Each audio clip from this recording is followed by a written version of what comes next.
Hello everyone. Welcome to the third lecture of Publication Ethics.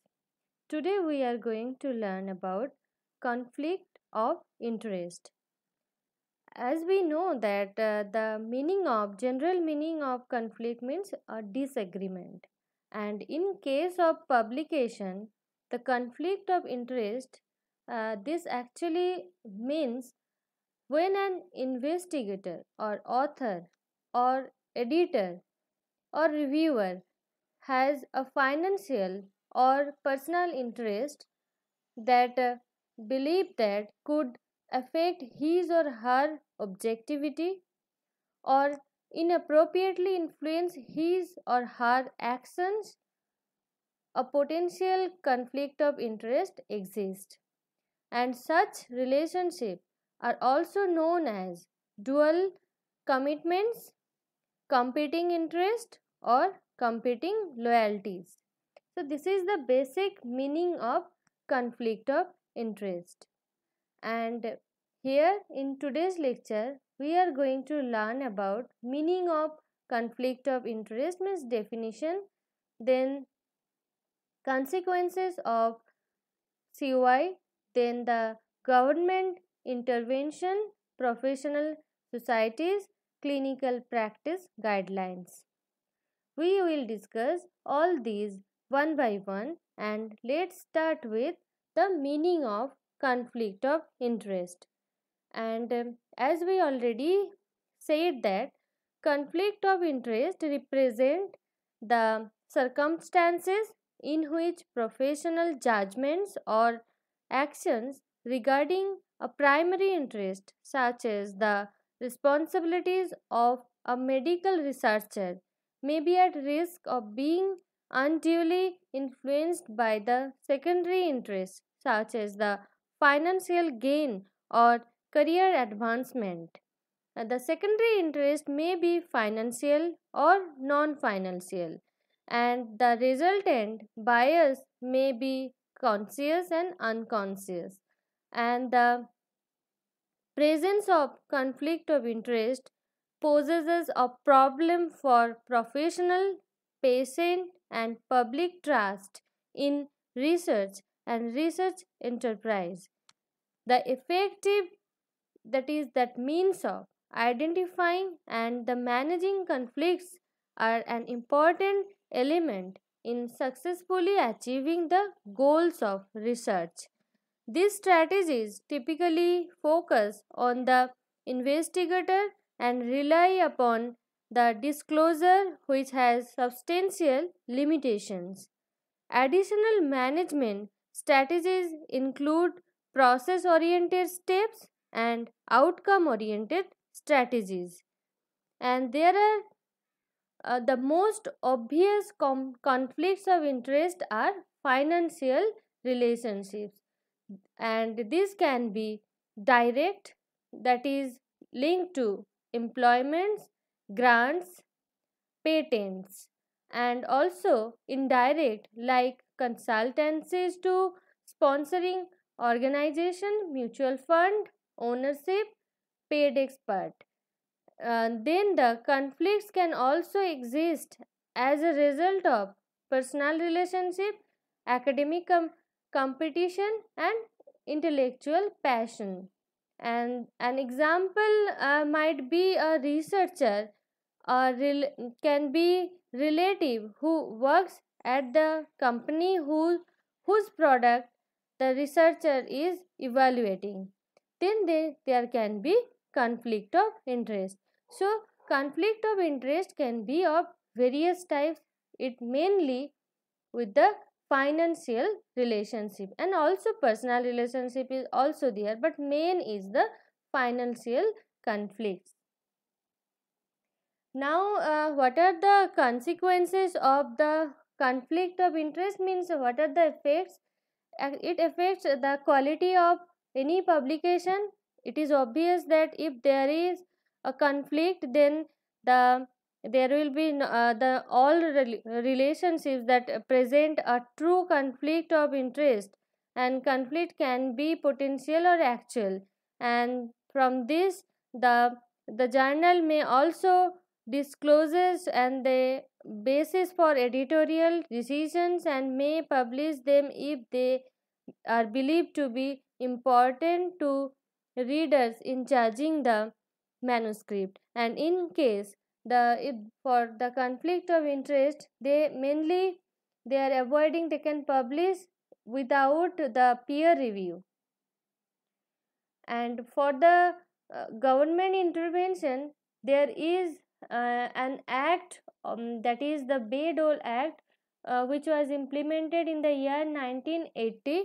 And from this you can see that the in this possible act, the financial rewards for their intellectual property and royalties and as equity, these rewards are given, and also the reliance of research sponsors of the expertise of faculty to support a trial agent encouraged substantial payments to acquire the faculty and the consultants.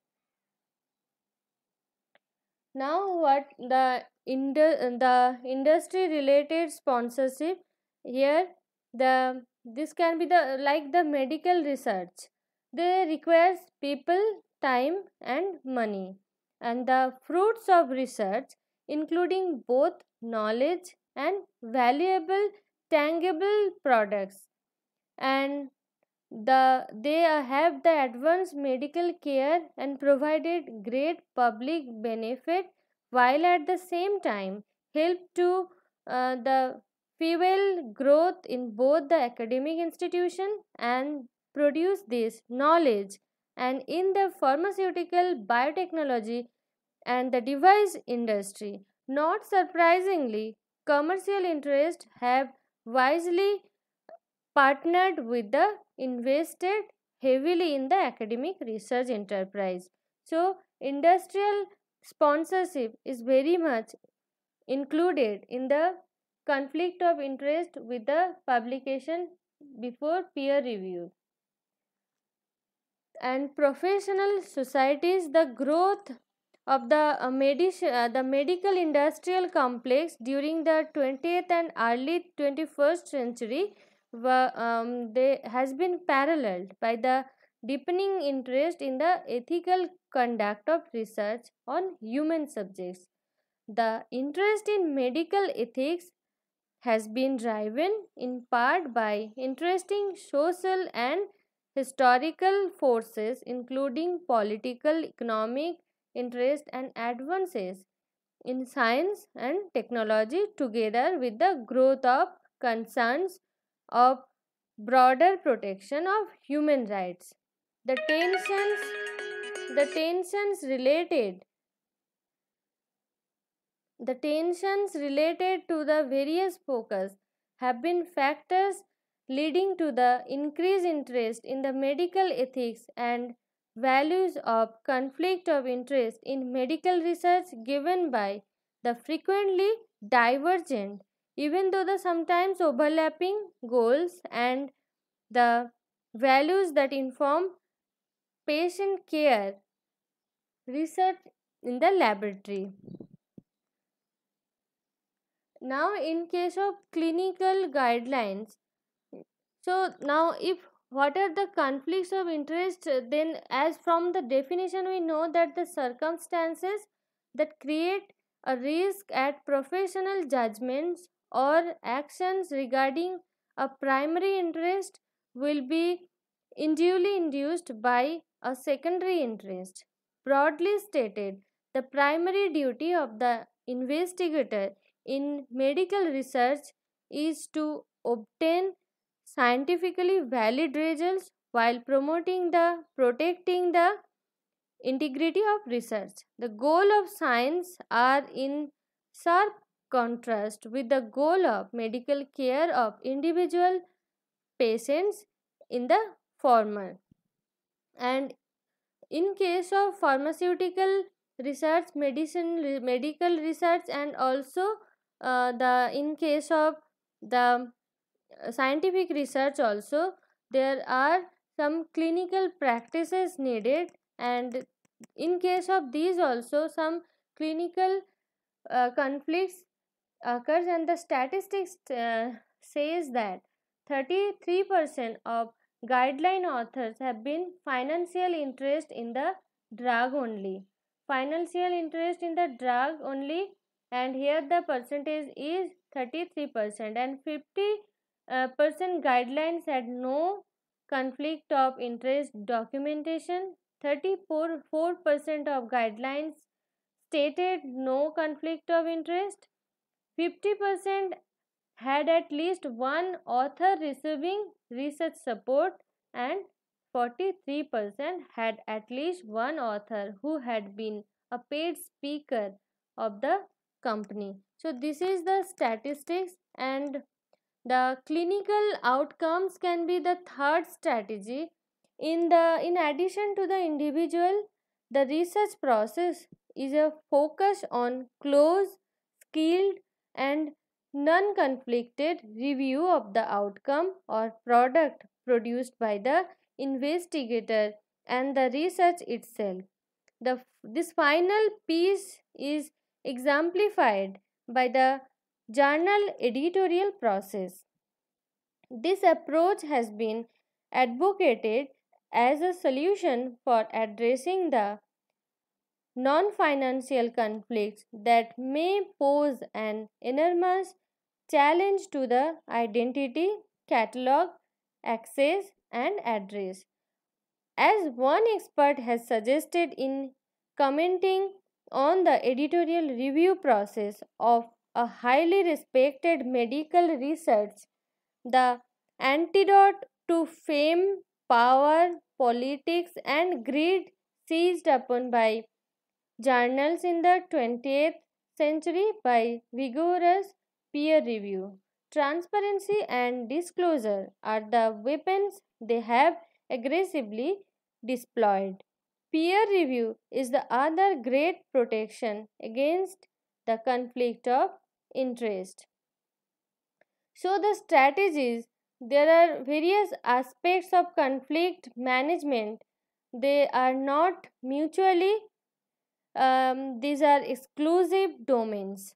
For if we have an example like the label and the scope of peer review and analysis of evidence for the development of clinical practice guidelines require the creation of teams that can compensate for the individual weakness, whether scientific or due to risk of conflict from the secondary interest, by the creation of group individuals with the requisite complementary qualifications as well as different conflicts. The body as a whole can potentially function in an effective fashion in which the secondary influences on the particular individuals are much less likely to adversely affect the group process.